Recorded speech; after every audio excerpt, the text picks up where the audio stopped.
السلام علیکم ورحمۃ اللہ وبرکاتہ۔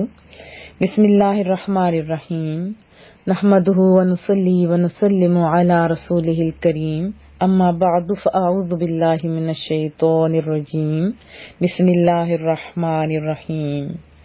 رب اشرح لی صدری ویسر لی امری واحلل عقدۃ من لسانی یفقہوا قولی، رب زدنی علما، رب یسر ولا تعسر وتمم بالخیر وبک نستعین، آمین یا رب العالمین۔ میرے ساتھ مل کے محبوب کریم پر محبتوں کے ساتھ درود پاک پڑھیے۔ اللہم صلی علی سیدنا و مولانا محمد وعلی آلہ و اصحابہ وبارک وسلم۔ آج انشاءاللہ تعالی سورۃ التوبہ آیت 43 سے ابتدا کریں گے۔ اعوذ باللہ من الشیطان الرجیم، بسم اللہ الرحمن الرحیم۔ عفا اللہ، درگزر فرمایا ہے اللہ تعالیٰ نے۔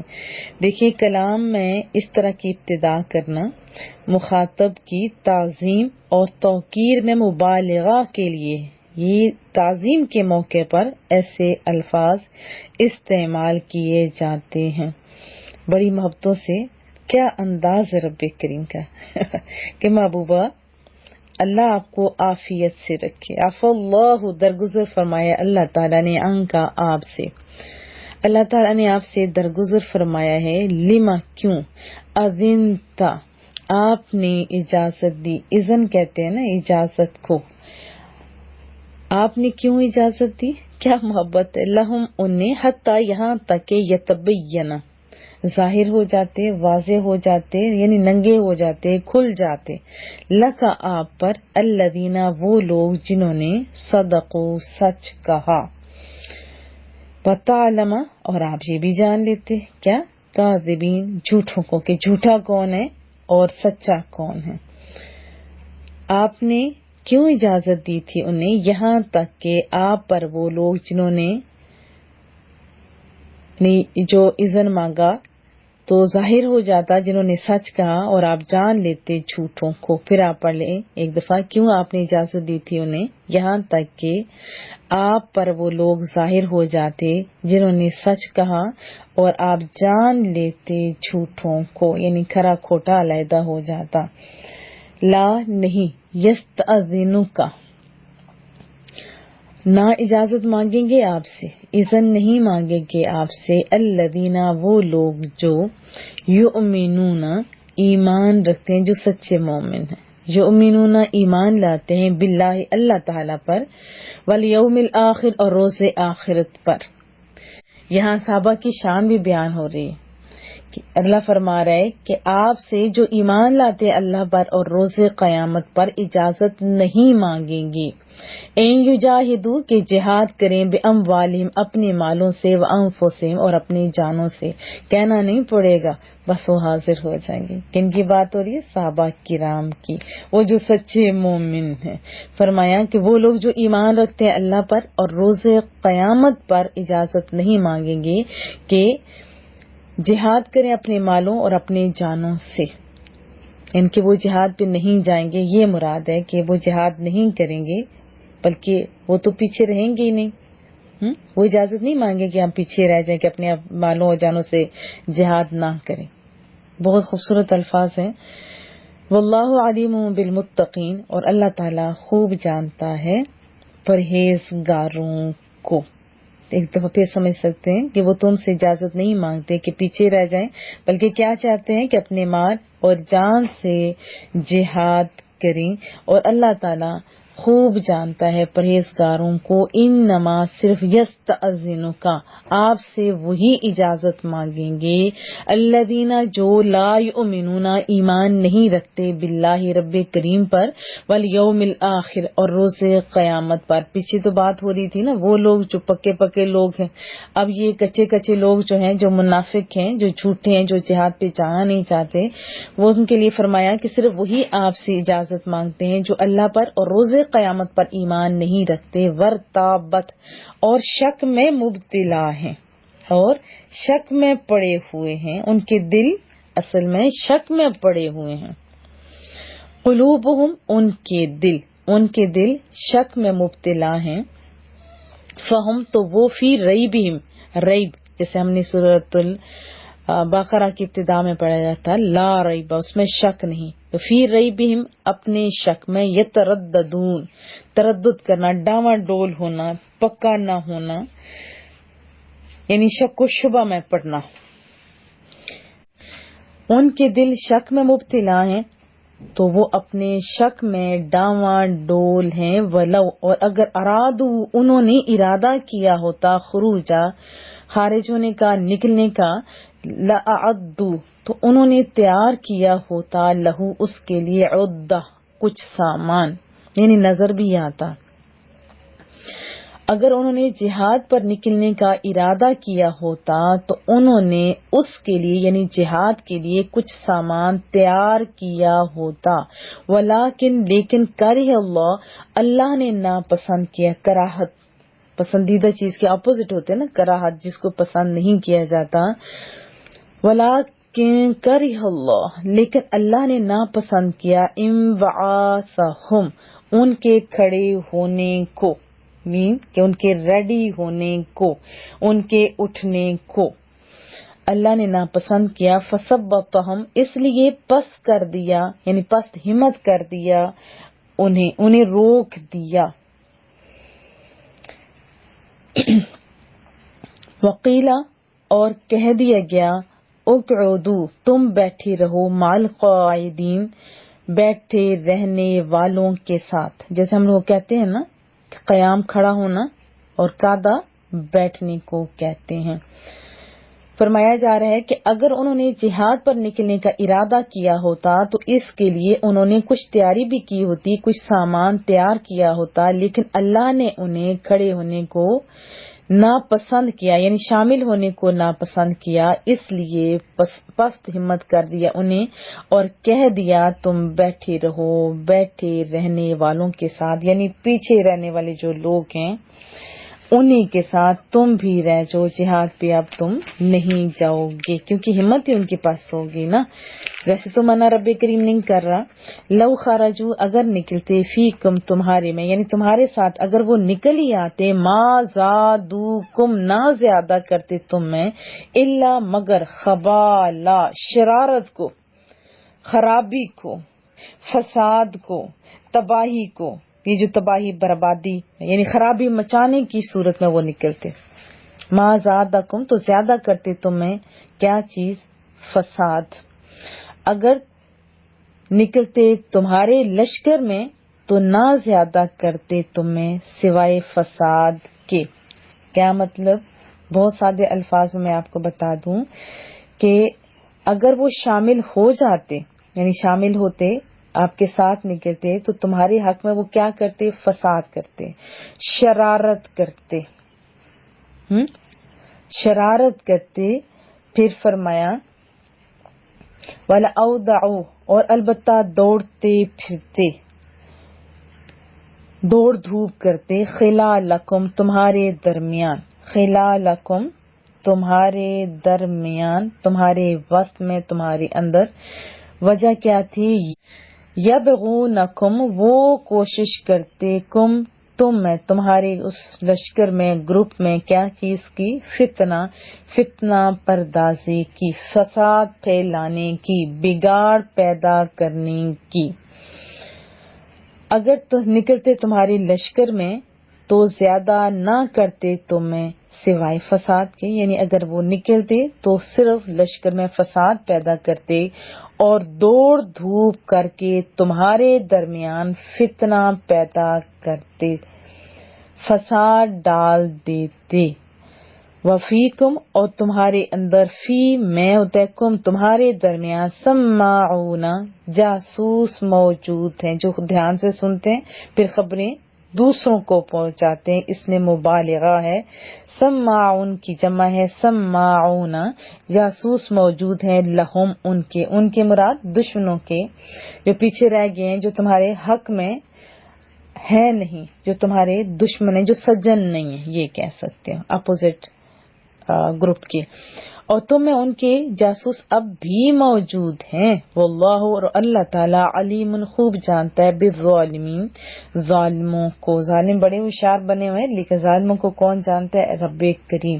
اور اللہ نے اپنے محبوب کو پہلے ہی آگاہ کر دیا.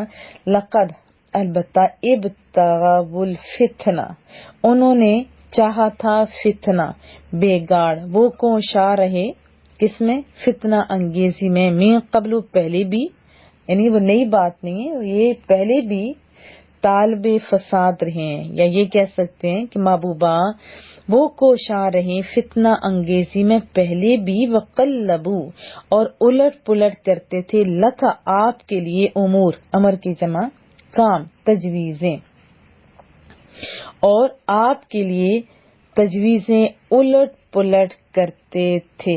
وضاحت میں اس کی انشاءاللہ سمجھنے کی کوشش کریں گے. یعنی الٹ پھیر کرتے رہتے تھے حتیٰ یہاں تک کہ جاء الحق حق آ پہنچا.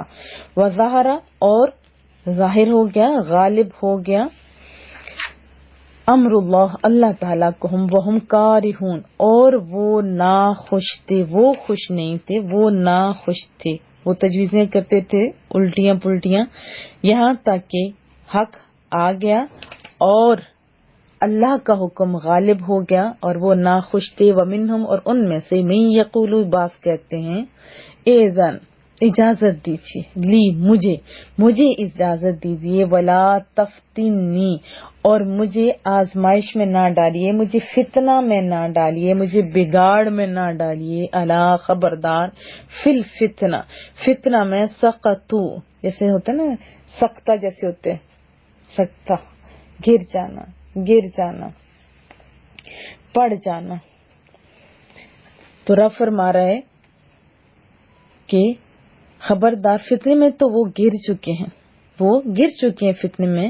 وَإِنَّ جَهَنَّمَ اب دوسری چیز بھی ایک رہتی ہے، اور بے شک جہنم لَمُحِيطَةٌ بِالْكَافِرِينَ کافروں کو گھیرے ہوئے ہے، اور بے شک جہنم کافروں کو گھیرے ہوئے ہے.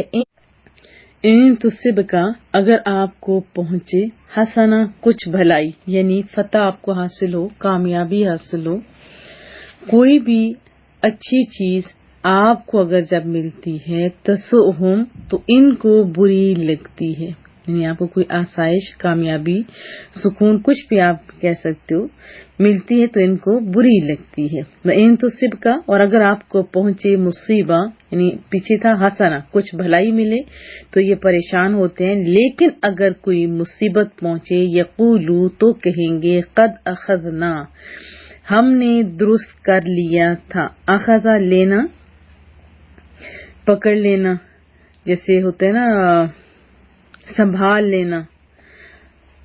قد اخذنا ہم نے درست کر لیا تھا، امرنا اپنا کام، من قبل پہلے ہی. یعنی ہم نے تو، وہ بڑے سیانے خود کو سمجھتے ہیں نا کہ ہم نے اپنا کام پہلے ہی درست کر لیا تھا. وَيَتَوَلَّوْا اور لوٹتے ہیں، واپس آتے ہیں.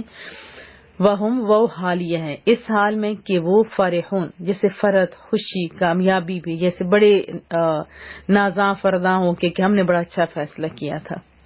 تو اس صورت میں وہ واپس لوٹتے ہیں خوشیاں مناتے ہوئے.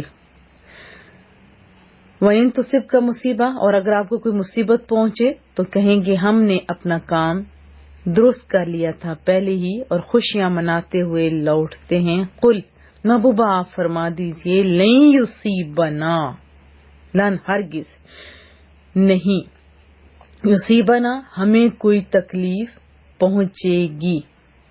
پیچھے تھا تصبکا، پھر 2 دفعہ، پھر یصیبنا پہنچے گی ہمیں کوئی تکلیف، الا سوائے اس کے یا علاوہ ما اس کے جو کتب اللہ کتبہ کتابت لکھنا، کتب اللہ اللہ نے لکھ دی ہے، لنا ہمارے لیے. آپ فرمائیے کہ ہمیں کوئی تکلیف ہرگز نہیں پہنچے گی سوائے اس کے جو اللہ نے ہمارے لیے لکھ دی ہے. وجہ کہ ہوا مولانا وہی ہمارا حامی و ناصر ہے، وہی ہمارا مددگار ہے، وہی ہمارا کارساز ہے. وعلی اللہ اور اللہ پر فَلْيَتَوَكَّلْ بھروسہ کرنا چاہیے، توکل کرنا چاہیے مومنین کو، جو اہل ایمان ہیں ان کو کن پر بھروسہ کرنا چاہیے؟ رب کریم پر۔ وضاحت جان لیتے ہیں۔ یہاں پہ دو طبقوں کی بات ہو رہی ہے، ایک تو اہل ایمان کی جو جیسے ہی اشارہ پاتے ہیں تو کہنے کی حاجت نہیں ہوتی، ہتھیار سنبھالتے ہیں اور آ جاتے ہیں۔ ہاں، بہانے کون کرتے ہیں؟ جہاد سے روح گردانی کون کرتے ہیں؟ جن کے دلوں میں نفاق ہے۔ تو منافقین کی حالت بیان کی جا رہی ہے کہ نہ تو سچے دل سے مومن ہیں تاکہ اللہ اور اس کے رسول کے حکم کی تعمیل لیں، ہمہ تن مستعد ہوں، اور نہ ہی اپنے کفر کو ظاہر کرنا چاہتے، منافق ہیں وہ۔ ادھر ایمان کے تقاضے پورے کرنے سے قاصر، ادھر اپنے آپ کو ظاہر کرنے کی جرت بھی نہیں رکھتے، تو بیچارے عجیب کشمکش میں ہیں۔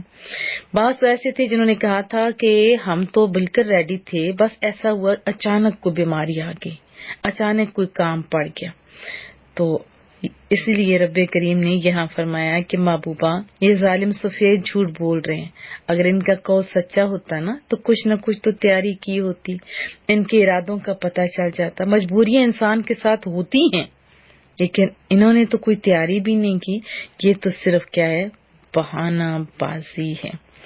اور دوسری بات اللہ نے واضح فرما دیا کہ سچ تو یہ ہے کہ اللہ کو پسند ہی نہیں تھا کہ وہ جہاد میں شریک ہوتے، اس لیے ان کے حوصلے پست کر دیے گئے، یعنی انہیں توفیق ہی نہیں بخشی کہ وہ جہاد میں شامل ہو سکیں۔ اور اللہ انہیں پسند کیوں کرتا، اس کی وجہ بھی بتا دی گئی، کیونکہ وہ ہمیشہ سے کیا کرتے تھے، جیسے جنگ احد کے موقع پر ہم نے پڑھا تھا، وہ لوگ شامل تو ہوئے لیکن 300 کی نفری مسلمانوں سے اچانک انہوں نے الگ کر دی، کیوں؟ تاکہ مسلمانوں کے حوصلے پست ہو جائیں، مسلمان ڈر جائیں، اور کافر جو ہیں ان کے حوصلے بلند ہو جائیں۔ تو ایسی ہیلہ سازیاں، ایسی تدبیریں وہ تو کرتے رہتے تھے نا۔ تو بہرحال اللہ نے تو بے نقاب کر دیا ان لوگوں کو، رسول اللہ نے بھی، یہ بھی میں آپ کو بتا چکی ہوں کہ مسجد میں بیٹھے ہوئے جمعہ کے دن ایک منافق کو باہر نکالا تھا اور واضح کر دیا تھا۔ بہرحال ان آیات کے اندر یہ ہے کہ یہ لوگ ہیلہ تراشی میں بڑی کیا کہتے ہیں، ان کے ذہن چلتے ہیں، کہتے ہیں ہمارے گھر کے حالات ایسے ہیں، ہم جہاد میں اس وجہ سے نہیں شریک ہو سکتے، اور اب اگر دوبارہ مجھے حکم ملے گا نا تو میں ایسا کروں گا۔ تو رب کریم کو پتہ ہے کہ اگر یہ جہاد پہ چلے بھی جائے تو وہاں بھی کیا کریں گے؟ کیا وہ کاوش کریں گے؟ نہیں، بلکہ کیا کریں گے؟ وہ حوصلے پست کریں گے، ڈریں گے، ڈرائیں گے۔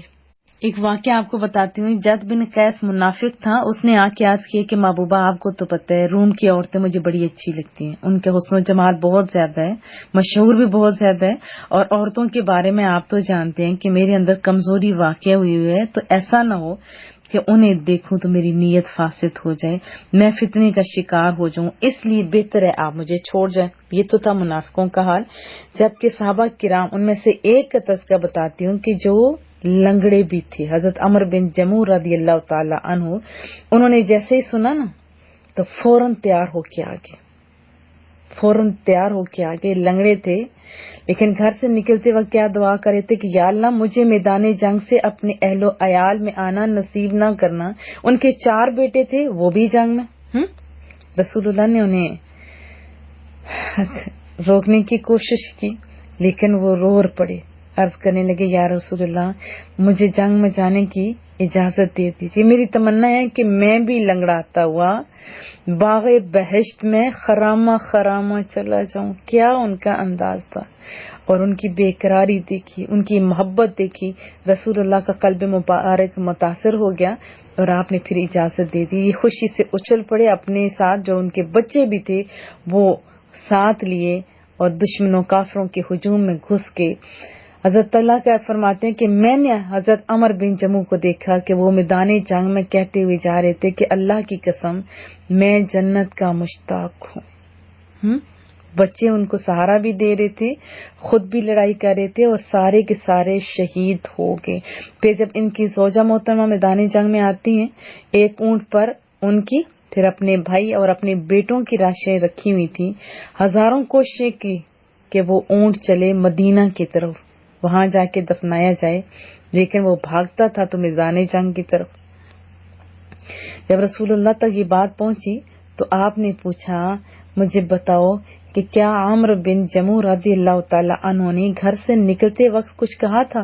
تو ان کی بیوی ہند نے کہا کہ ہاں جی، یہ دعا کرتے تھے کہ یا اللہ مجھے میدان جنگ سے اہل و عیال میں آنا نصیب نہ کرنا۔ تو آپ نے فرمایا یہی وجہ ہے کہ اونٹ مدینے کی طرف نہیں چل رہے۔ کیسے سونے لوگ تھے۔ اور پھر میں آپ کو پیچھے بتا چکی ہوں کل کی آیات کے اندر کہ ہر ایک نے جانی مالی ہر لحاظ سے کوشش کی کہ ہم آگے بڑھ جائیں، ہم آگے بڑھ جائیں۔ آپ مجھے بتائیے آپ کا شمار کن میں ہے؟ کیا آپ کا دل نہیں کرتا کہ ہم بھی جنت میں جائیں، ہمیشہ کی نعمتیں پائیں؟ پھر ایک اور بات کی طرف بھی اشارہ ہے کہ محبوبہ آپ کے اندر منافقوں کے اندر ایک اور چیز بھی موجود ہے۔ کون سی؟ یہ جو ظالم لوگ ہیں نا، آپ کی خبریں ان تک پہنچاتے ہیں، یہ جاسوس بھی ہیں، یہ جاسوس ہیں۔ اور اگر ہم لوگ تاریخ کے اندر دیکھیں، کوئی بھی آپ ادوار میں سے دور نکال کے دیکھیں تو منافقوں کے سبب ہی دشمنوں نے مسلمانوں کو زیادہ نقصان پہنچایا۔ جو بظاہر تو لا الہ پڑھتے تھے لیکن ان کے ارادے کیا تھے؟ ان کے کیا ارادے تھے کہ دشمنوں کے ساتھ مل کے کبھی پیسہ ہتھیار لیں، کبھی کچھ اور کبھی کچھ۔ اگر یہ منافق نہ ہوتے، غدار نہ ہوتے تو آج نقشہ کچھ اور ہی ہوتا، لیکن ہر دور میں غدار موجود رہے ہیں، عجیب و غریب پروپیگنڈے کرتے ہیں، کبھی دشمنوں کی بات کرتے ہیں کہ ان کے پاس تو اتنا اسلحہ ہے، ان کے پاس تو یہ چیز موجود ہے، تو حوصلے پست کرتے رہتے ہیں۔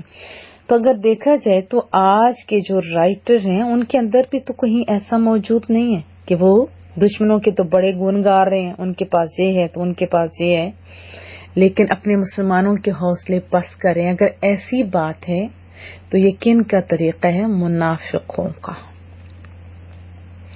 جب بھی مسلمان کھڑا ہوا اللہ اور اس کے رسول کی خاطر، نہ وہ کسی سے ڈرا، نہ کسی کے سامنے جھکا، اور نہ ہی وہ رسوا ہوا۔ اللہ نے ایسے مومنین کو بلند کیا۔ آج ہم لوگ کہتے ہیں نا کہ اگر ہم لوگوں نے ان کے ساتھ ایسا کیا تو کیا ہوگا کہ معیشت پر فرق پڑے گا۔ اللہ اکبر، ہم کیسے مسلمان ہیں؟ ہمارا عقیدہ تو یہ ہے کہ رازق اللہ ہے نا، ایسا عقیدہ رازق اللہ ہے، تو پھر غیروں کے ہاتھ کی طرف نظر رکھنا کیا اہل ایمان کا طریقہ ہے؟ نہیں۔ پھر اس کے علاوہ ایک اور بات بھی کہ اگر آپ کو کوئی مصیبت پہنچے تو وہ خوش ہوتے ہیں، تو جو بھی دشمن ہوتے ہیں وہ ایسا ہی کرتے ہیں، لیکن یاد رکھیں جو لا الہ پڑھنے والے ہوتے ہیں ان کا یہ طریقہ نہیں۔ یہ کن کا طریقہ؟ منافقوں کا۔ کہ جب اہل ایمان کو، رسول اللہ کو کوئی بھی تکلیف ہوتی تو کافر خوش ہوا کرتے تھے۔ اگر ہمارے اپنوں میں سے کسی کو کوئی تکلیف پہنچے اور اس پہ کسی کا دل شاداں ہو، فرحاں ہو، خوش ہو، تو پھر سوچیں یہ کن کا طریقہ ہے؟ آپ کا تو طریقہ نہیں ہے نا، آپ تو بہت اچھے لوگ ہیں، آپ تو بہت زیادہ اچھے لوگ ہیں۔ اور ایک اور چیز کی طرف بھی اشارہ کیا گیا کہ جو کچھ بھی ہوتا ہے یہ اللہ کی طرف سے ہوتا ہے، یہ تقدیر کی طرف اشارہ ہے۔ حضرت زید بن ثابت سے روایت ہے رضی اللہ تعالی عنہ، رسول اللہ کا فرمان صلی اللہ علیہ وسلم، اگر اللہ تعالیٰ آسمان اور زمین کے تمام باشندوں کو عذاب دینا چاہے تو وہ انہیں عذاب دے سکتا ہے، اور یہ اس کا کوئی ظلم نہیں ہوگا، کیونکہ وہ تو مالک ہے نا، اور مالک اپنی ملکیت میں تصرف کا حق حاصل ہوتا ہے۔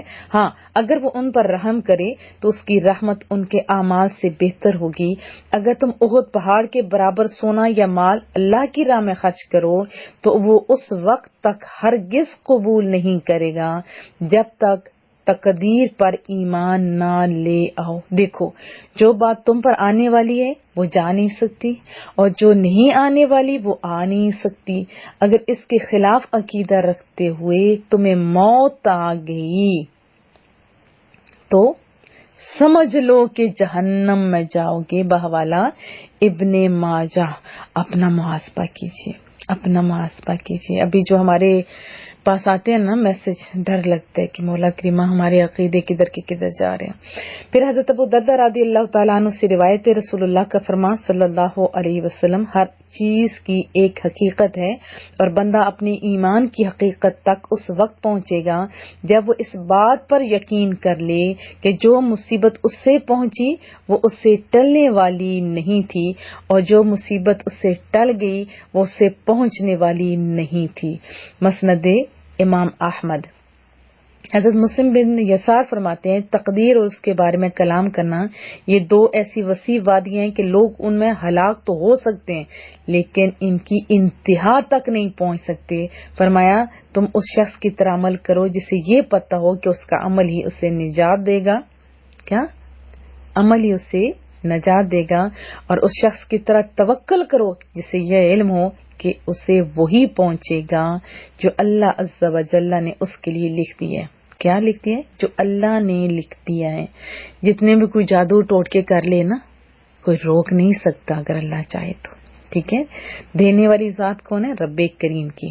حضرت مطرف رحمۃ اللہ علیہ فرماتے ہیں کہ کسی شخص کے لیے یہ جائز نہیں کہ وہ چھت پر چڑھ کے خود کو گرا دے اور کہنے لگے کہ میری تقدیر میں تو ایسا ہی لکھا تھا، بلکہ ہمیں ڈر اور خوف ہونا چاہیے، اور جب کوئی مصیبت پہنچ جائے تو یہ ذہن میں آنا چاہیے یا رکھنا چاہیے یا ذہن بنانا چاہیے کہ ہمیں وہی پہنچے گا جو اللہ عز و جل نے ہمارے لیے لکھ دی ہے۔ تو یاد رکھیں تقدیر کا مسئلہ انتہائی نازک ہے، اور اس مسئلے میں الجھا کر شیطان لوگوں کو ایمان برباد کرنے کی کوشش کرتا ہے۔ تو کیا چاہیے مسلمان کو کہ وہ تقدیر کے بارے میں بحث بھی نہ کرے، غور و فکر کرنے سے بھی بچے۔ مفتی امجد علی فرماتے ہیں کہ قضاء اور قدر کے مسائل عام عقلوں میں نہیں آ سکتے، ان میں زیادہ غور کرنا ہلاکت کا سبب ہے۔ صدیق اور فاروق رضی اللہ تعالی عنہ اس مسئلے میں بحث کرنے سے منع فرماتے تھے، تو ہم اور آپ کس گنتی میں ہیں؟ بس اتنا سمجھ لیں کہ اللہ نے آدمی کو پتھر اور دیگر جمادات کی طرف بے حس اور بے حرکت نہیں بنایا، بلکہ اسے ایک طرح کے اختیار دیے کہ ایک کام چاہے کرے چاہے نہ کرے، اور ساتھ عقل بھی دی۔ کیوں؟ تاکہ پتہ چلے کہ یہ بھلا ہے یا برا ہے۔ نفع نقصان سمجھنے کے لیے اللہ نے کیا دی؟ عقل تھی، تاکہ پہچان سکے، اور ہر قسم کے سامان اور اسباب بھی دیے کہ بندہ جب کوئی کام کرنا چاہے تو اسے اسی قسم کے سامان مہیا ہو جاتے ہیں، اور اسی بنا پر اس کا مواخذہ بھی ہے۔ تو اپنے آپ کو بالکل مجبور یا بالکل مختار سمجھنا، دونوں چیزیں درست نہیں۔ یہ نہیں کہ ہم بالکل بے بس ہم کچھ نہیں کر سکتے، یہ بھی غیر مناسب ہے۔ حضرت علی مرتضیٰ سے کسی نے پوچھا تھا نا کہ جب بندے کے اختیار میں ہے کچھ نہیں تو تقدیر کے معاملے میں بات ہو رہی تھی، تو یہ سب کچھ کیا ہے؟ تو انہوں نے فرمایا کہ آپ کھڑے ہو جاؤ۔ وہ کھڑا ہو گیا، دونوں ٹانگوں پہ تو کھڑا ہو گیا۔ پھر فرمایا ایک ٹانگ اوپر کرو، وہ ایک ٹانگ اوپر کر کے کھڑا ہو گیا۔ پھر کہا کہ دوسری ٹانگ بھی اوپر کر دو، تو کہا یہ نہیں ہو سکتا۔ فرمایا یہی تقدیر ہے۔ بات سمجھ آئے گی ہوگی۔ اس میں اشارہ کیا ہے کہ ان آیات کے اندر کہ منافقین دنیاوی اسباب، جلد ملنے والی جو خوشیاں ہوتی ہیں یا فانی لذتوں پر بھروسہ کرتے ہیں، جبکہ مومن کس پر توکل کرتے ہیں؟ رب کریم پر۔ دیکھیں نشیب و فراز تو آتے رہتے ہیں نا، کبھی دکھ، کبھی سکھ، کبھی رنج، کبھی غم، اور کبھی راحت، کبھی آرام، کبھی عیش و عشرت، اور کبھی مصائب۔ ایسا آتا ہے نا، ہر فرد کو اس کا سامنا ہوتا ہے۔ تو جو سچا مومن ہوتا ہے اس کو کیا چاہیے کہ غمی ہو خوشی ہو، ہر حال میں اللہ کی رضا پر راضی ہو، صابر شاکر رہے۔ پھر ترغیب کے لیے اللہ تعالیٰ کی رضا پر راضی رہنے کی عظمت اور فضیلت پر جو آیات مبارکہ مشتمل ہیں، جیسے ایک میں آپ کو سنا دیتی ہوں، والذین صبروا ابتغاء وجہ ربہم واقاموا الصلاۃ وانفقوا مما رزقناہم سرا وعلانیہ ویدرؤون بالحسنۃ السیئۃ اولئک لهم عقبی الدار جنات عدن يدخلونها ومن صلح من آبائهم وأزواجهم وذرياتهم والملائكة يدخلون عليهم من كل باب سلام عليكم بما صبرتم فنعم عقبی الدار۔ سورۃ الرعد کی آیت تھی۔ اور وہ جنہوں نے اپنے رب کی رضا کی طلب میں صبر کیا، نماز قائم کی، اور اللہ کے دیے ہوئے میں سے اللہ کی راہ میں پوشیدہ اور اعلانیہ خرچ کیا، برائیوں کو بھلائی کے ساتھ ٹالتے ہیں، انہی کے لیے کیا ہے آخرت کا اچھا انجام ہے. وہی ان باغات میں رہیں گے, وہی ان میں داخل ہوں گے, اور ان کے باپ دادا بیویاں اور اولاد میں سے جو صالحین ہوں گے وہ بھی جنت میں ان کے ساتھ ہوں گے. اور ہر دروازے سے فرشتہ ان کے پاس آئے گا, کہے گا تم پر سلامتی ہو کیونکہ تم نے صبر کیا. تو آخرت کا انجام کیا خوب ہے. حضرت انس سے مروی محبوب کا فرمان ہے, بے شک زیادہ اجر سخت آزمائش پر ہے, اور اللہ جب کسی قوم سے محبت کرتا ہے تو انہیں آزمائش میں مبتلا کر دیتا ہے, تو جو اس کی قضا پر راضی ہو تو اس کے لیے رضا ہے, اور جو ناراض ہو تو اس کے لیے ناراضگی ہے. حضرت عبداللہ بن عباس رضی اللہ تعالی عنہما سے روایت ہے, رسول اللہ کا فرمان کہ جس کے مال یا جان میں مصیبت آئی پھر اس نے اسے پوشیدہ رکھا, لوگوں پر ظاہر نہ کیا, تو اللہ عز و جل پر حق ہے کہ اس کی مغفرت فرما دے. کتنی سنی احادیث ہیں. حضرت جابر سے روایت ہے, رسول اللہ کا فرمان قیامت کے دن جب مصیبت زدہ لوگوں کو ثواب دیا جائے گا تو اس وقت دنیا میں عافیت کے ساتھ رہنے والے تمنا کریں گے کہ کاش دنیا میں ان کے جسموں کو کینچیوں سے کاٹ دیا جاتا. بحوالہ ترمذی شریف. حضرت یونس نے حضرت جبرائیل علیہ السلام سے فرمایا, میں روئے زمین کے سب سے بڑے عابد یعنی جو عبادت گزار ہیں ان کو دیکھنا چاہتا ہوں. تو جبرائیل امین آپ کو ایک ایسے شخص کے پاس لے جاتے ہیں جس کے ہاتھ پاؤں جزام کی طرح یعنی گل کٹ کر جدا ہو جاتے ہیں. تو وہ زبان سے کہہ رہا تھا, یا اللہ تو نے جب تک چاہا ان اعضاء سے مجھے فائدہ بخشا, جب چاہا لے لیا, اور میری امید صرف اپنی ذات میں باقی رکھی ہے. میرے پیدا کرنے والے, میرا تو مقصود بس تو ہی تو ہے. تو حضرت یونس نے فرمایا, اے جبرائیل میں نے آپ کو نمازی, روزہ دار, اس قسم کا شخص دکھانے کا کہا تھا. تو جبرائیل امین نے جواب دیا, اس مصیبت میں مبتلا ہونے سے قبل یہ ایسا ہی تھا, اب مجھے حکم ملا کہ اس کی آنکھیں بھی لے لو. جبرائیل امین نے اشارہ کیا, اس کی آنکھیں نکل پڑیں, مگر عابد نے زبان سے وہی کہا, مولا کریمہ جب تک تو نے چاہا ان آنکھوں سے مجھے فائدہ بخشا, اور جب چاہے انہیں واپس لے لیا. اے خالق میری امید صرف اپنی ذات کو رکھ, میرا تو مقصود بس تو ہی تو ہے. جبرائیل امین نے عابد سے فرمایا, او ہم تم وہاں مل کر دعا کریں کہ مولا کریمہ, اے اللہ کریم, اے اللہ تعالیٰ تم کو پھر آنکھیں اور پاؤں اور سب کچھ لوٹا دے اور تم پہلے کی طرح عبادت کرنے لگو. تو عابد کہنے لگا, نہیں. جبرائیل نے فرمایا, کیوں نہیں؟ عابد نے جواب دیا, جب میرے رب کی رضا اسی میں ہے تو مجھے صحت نہیں چاہیے. حضرت یونس نے فرمایا, واقعی میں نے کسی اور کو اس سے بڑھ کر عابد نہیں دیکھا. جبرائیل امین نے یہ کہا, یہ وہ راستہ ہے کہ رضائی الہی عز و جل تک رسائی کے لیے اس سے بہتر کوئی راستہ نہیں ہے. اور ہم لوگوں کو ذرا سا سر میں درد ہو تو ہماری حالت کیا ہوتی ہے؟ اپنا محاسبہ کیجیے, اپنے الفاظ پہ غور کیجیے, اور دعا ضرور مانگا کریں, مولا کریمہ ہمیں آزمائشوں سے بچائے رکھیے, تیری آزمائشوں کے قابل ہم نہیں ہیں. اپنے فضلوں سے, اپنی رحمتوں سے ہمیں دنیا اور آخرت میں بھلائیاں عطا فرما, ہمیں صبر کی توفیق عطا فرما. اور ہاتھ اٹھا کے میرے مولا مانگتے ہیں, اے کریم رب, دنیا میں جتنے پریشان لوگ ہیں سب کی پریشانیوں کو دور فرما, کیونکہ ایک پریشان ہوتا ہے اس کے سبب سے اس کی پوری فیملی پریشان ہوتی ہے. اے رب کریم ہمارا لمحہ لمحہ اپنی رضا میں نکال دے, ہم سے وہ کام لے لے جو تجھے اور تیرے محبوب کو بہت پسند ہے. اے اللہ ہماری دنیا بھی اچھی فرما, رب کریم ہماری آخرت بھی اچھی فرما, دنیا کے ہوس اور لالچ سے ہمیں بچا لے, ہمیں سکون کی دولت سے مالا مال فرما. اے رب کریم, اے رب کریم تو ہم سے راضی ہو جا, اے مولا کریم ہم سے تو راضی ہو جا. آمین یا رب العالمین.